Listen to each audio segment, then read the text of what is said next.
नमस्कार।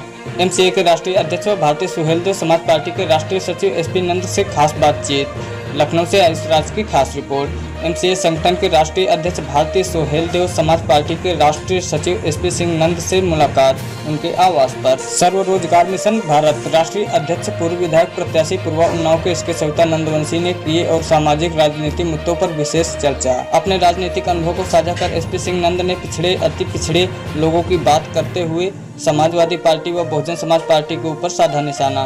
कहा, इन पार्टियों की करनी और कथनी के चलते ही उत्तर प्रदेश में कई पिछड़े वर्ग के लोगों ने बनाई पार्टी। आज यही पार्टियां अति पिछड़े वर्ग के द्वारा बनाई गई पार्टियों से गठबंधन करते हुए दिखाई दे रही हैं। लालियत अति पिछड़े वर्ग के लोग जागरूक हो चुके हैं और नई पार्टियों को उत्तर प्रदेश में हो रहा है उदय। इसी क्रम में अपनी पार्टी भारतीय सुहेलदेव समाज पार्टी की बात रखते हुए राष्ट्रीय सचिव एसपी सिंह नंद ने ओम प्रकाश राजभर की जमकर सराहना की और उनके द्वारा किए गए निर्णय पर उन्हें बधाई दिया और अपने नेता के पिछड़े के बारे में जो विचार बताए उनमें से सामाजिक न्याय की रिपोर्ट, पिछले लोगों की जनगणना, शिक्षा व्यवस्था, स्वास्थ्य व्यवस्था जैसे प्रणालियों पर जमकर सरकार से बात करना और सरकार के बीच में बात रखना।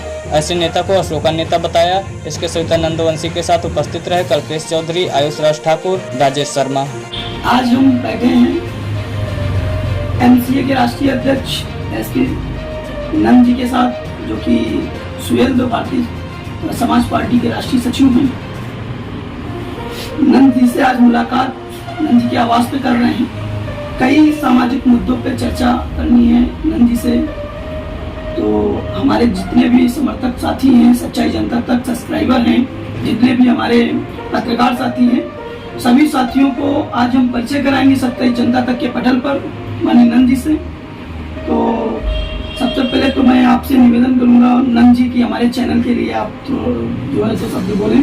सच्चाई जनता तक चैनल जो कि हमारा पूरे उत्तर प्रदेश में एक तो जनता की आवाज़ को लेकर मुहिम चला रहा है कि जो जनता की आवाज़ें हैं, कहीं न कहीं पे कई ऐसे चैनल हैं बड़े चैनल पर और जो भी छोटे चैनल हैं, उन चैनलों के माध्यम में हम अपने चैनल को इस तरह से प्रमोट और इसको स्थापित करने का काम कर रहे हैं कि हम उस जनजन की आवाज़ को सरकार तक ले जाने का काम करें। तो इसी पटल पे हम आपसे आज सवाल जवाब करेंगे कि आपकी जो जैसा कि मुझे आपसे मिल के खुशी हुई कि आपकी राजनीतिक विचारधारा और आपका जो एक सफ़र रहा है वो वास्तव में बहुत ही सराहनीय है। और आपकी इस विचारधारा से कई आपके शिष्य और कई आपके अनुयायी होंगे जो आज राजनीति के उन पटल पर सफ़र कर रहे होंगे, सत्ता का सुख भोग गए होंगे और आपने ऐसे शिष्यों को जो अंधकार से प्रकाश की ओर ले जाने का काम किया। हम चाहेंगे कि आप थोड़ा सा विस्तार से हमारे चैनल पे बताने का काम करें। देखिए, पहले तो बात यह है कि मैं आपके चैनल को आपके चैनल को साधुवाद देता हूँ कि जो इस समाज में हाशिए के लोग हैं, गए गुजरे लोग हैं, उनके पास कोई साधन नहीं है, मीडिया नहीं है, तो बिना मीडिया के उनकी बात आम जन तक नहीं पहुँच पाती। और ये काम आप कर रहे हैं, उनकी आवाज़ को जनता तक पहुँचाने का जो कार्य कर रहे हैं, इसके लिए मैं आपको धन्यवाद देता हूँ। आज ज़रूरत इस बात की है कि जो लोग प्रगति की दौड़ में जो बहुत पीछे रह गए हैं, जो सदियों से सताए लत्याए दुर्याए और पछाड़े हुए जो लोग हैं, जो किनारे पड़े हुए लोग हैं, उनकी आवाज़ को कोई कहने वाला व्यक्ति कोई नहीं। जितने भी चैनल हैं वो सब बड़े बड़े लोगों की बात करते हैं, बड़ी बातें करते हैं, लेकिन गरीब गुरबाओं की बात और हाशिए पे पड़े हुए लोगों की बात, अतिपिछड़ों की बात कोई भी चैनल करना नहीं चाहता, क्योंकि वहाँ से उनको कुछ प्राप्त नहीं होगा। इसलिए देखिए, आज हम देख रहे हैं कि जो भी राजनीतिक पार्टियां उत्तर प्रदेश में हैं, वो बातें तो बहुत लंबी चौड़ी करती हैं, पिछड़ों की बात करती हैं, दलितों की बात करती हैं, शोषितों वंचितों की बात करती हैं, लेकिन धरातल पे जब हम देखते हैं तो वो परिवारवाद की तरफ मुड़ जाती है। आपने देखा कि मंडल कमीशन जब लागू हुआ, तो मंडल कमीशन लागू होने के बाद जो पार्टियों का निर्माण हुआ, जैसे सपा और बसपा का निर्माण हुआ, इनकी जिम्मेदारी थी कि बैकवर्ड को आगे बढ़ाने का काम करते हैं, जिनकी आबादी 52% है। लेकिन ये जातियाँ ये जो पार्टियां थी धीरे धीरे अपना एक निश्चित दायरे में सिमट करके रह गई। ये परिवारवाद की तरफ मुड़ गई, कुछ जातियां थी उनकी तरफ मुड़ के रह गई, लेकिन समूचा जो पिछड़ा वर्ग था वो तो देखता ही रह गया। जो अतिपिछड़ा वर्ग था वो देखता रह गया कि भाई ये जा कहाँ रहे, हमारी तो कोई बात पूछने वाला नहीं है। सारे पद इन्हीं को, टिकट अतिपिछड़ों को ये कभी देते नहीं, अतिपिछड़ों को आगे बढ़ाने का काम नहीं करते, संगठन में बड़ा पद देते नहीं। जब तक संगठन में किसी भी व्यक्ति को, अतिपिछड़ी बिरादरी के व्यक्ति को पद नहीं मिलेगा, तब तक सत्ता में पद आप कैसे देंगे? तो सत्ता में पद तब मिल सकता है जब आप संगठन में भागीदारी दें। तो ये जो पार्टियां हैं संगठन में भागीदारी देने के लिए तैयार नहीं है। भारतीय जनता पार्टी ने विशेष रूप से क्या किया कि अति पिछड़ों को संगठन में भी भागीदारी दी और उसके बाद सत्ता में भी भागीदारी दी। लेकिन सपा और बसपा का पता नहीं लग पा रहा है कि ये लोग करना क्या चाहते हैं। अभी आप देख रहे हैं तो उत्तर प्रदेश में एक जो नई पार्टी है, नई तो नहीं हम कह सकते, काफी पुराने समय से संघर्ष कर रही है, लेकिन आज उस पार्टी का बड़ा जोर है, जगह जगह चर्चा है। और भले ही लोग उसको कहें कि भाई अभी नई नई पार्टी बनी है क्या, लेकिन बहुत जल्दी इस पार्टी का इतना शोर हो गया है, इतनी चर्चा होती है। सबसे ज्यादा इसी पार्टी की आज उत्तर प्रदेश में चर्चा हो रही है और वो पार्टी है सुहेलदेव भारतीय समाज पार्टी। आखिर इस पार्टी में ऐसा क्या खास बात है कि ये पार्टी आज जन जन के बीच चर्चा का विषय बनी हुई है? बात यह है कि इसकी ईमानदारी और सच्चाई।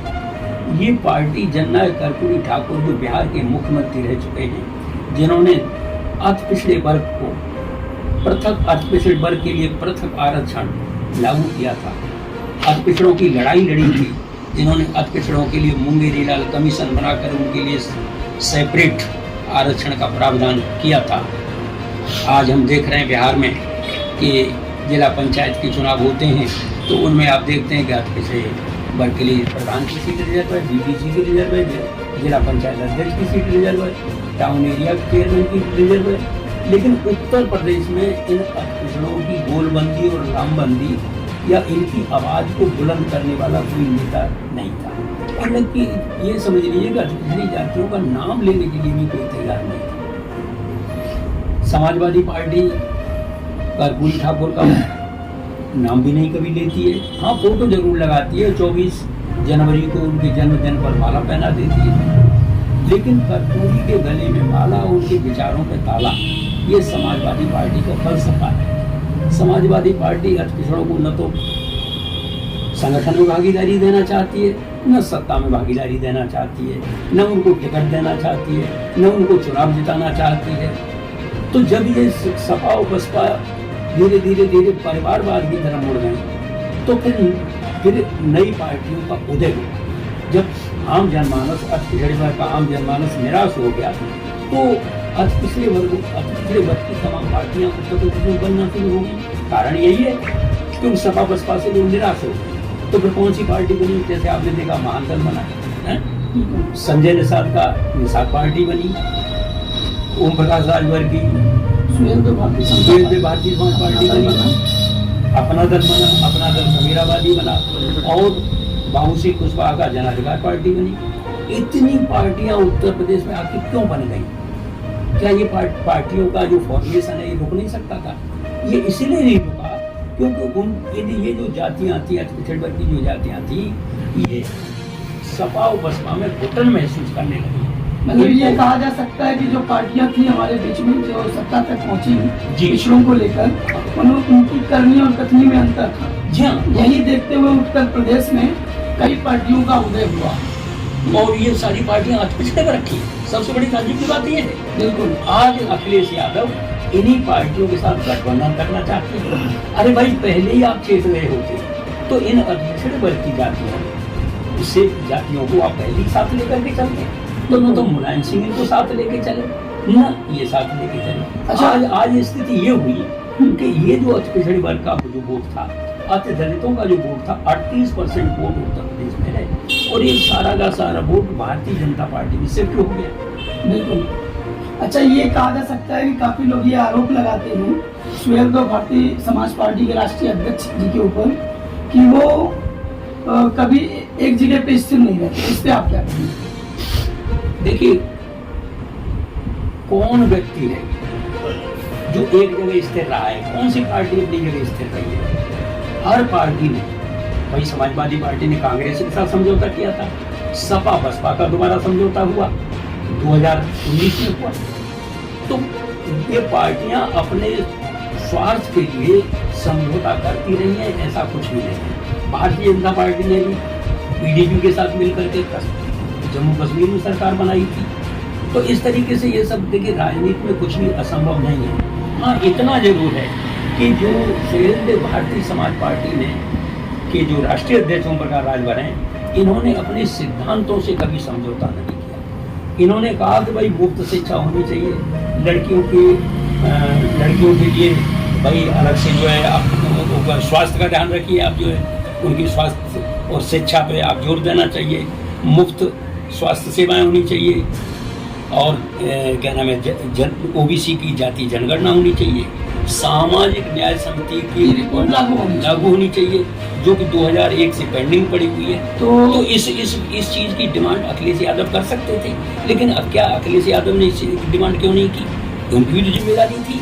लेकिन आज तक उन्होंने, अखिलेश यादव ने सामाजिक न्याय समिति की रिपोर्ट को लागू करने के बारे में उन्होंने कोई विचार नहीं किया, कोई किसी मीटिंग में नहीं बोली। और आप ये भी जान लीजिए कि अखिलेश यादव ने उत्तर प्रदेश, अखिलेश यादव हों या मुलायम सिंह यादव, इन्होंने कभी भी उत्तर प्रदेश में कर्पूरी ठाकुर के नाम से 4 बार इनकी सरकारें रही हैं, लेकिन कभी भी एक ईंट नहीं लगवाई, एक पार्क नहीं बनवाया कर्पूरी ठाकुर के नाम से।